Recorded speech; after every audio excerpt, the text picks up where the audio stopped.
আমাদের ভালোবাসার মানুষ, আমাদের ঘরের বউ আমাদেরকে ভালোবাসে না, আমরা তো এটাই ভাবি, তাই না? এটা কিন্তু ভুল।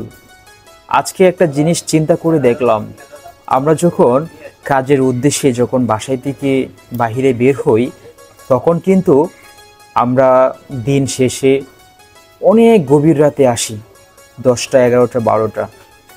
আসার পর আমরা কিন্তু একই সাথে খাওয়া দাওয়া করি, কিন্তু খাওয়া দাওয়া করার আগে আমরা যখন কাজের ব্যস্ততায় ছিলাম, তখন তো একটাবার ভাবি না যে এই মানুষটাকে বাসায় রেখে আসছি, সে কি ঠিক মতন খাওয়া দাওয়া করেছে কিনা। সেই মানুষটা ক্ষুধার যন্ত্রণায় কার্ডের ওই পাশ থেকে ওই পাশ ছটপট করতো, কিন্তু তারপরও খাওয়া দাওয়া করতো না। কেন জানেন? আপনার জন্য, কারণ আপনাকে অনেক ভালোবাসে। আমরা কিন্তু বুঝি না, এটাই সত্যি। অবশ্যই ভিডিওটা শেয়ার করে দিবেন।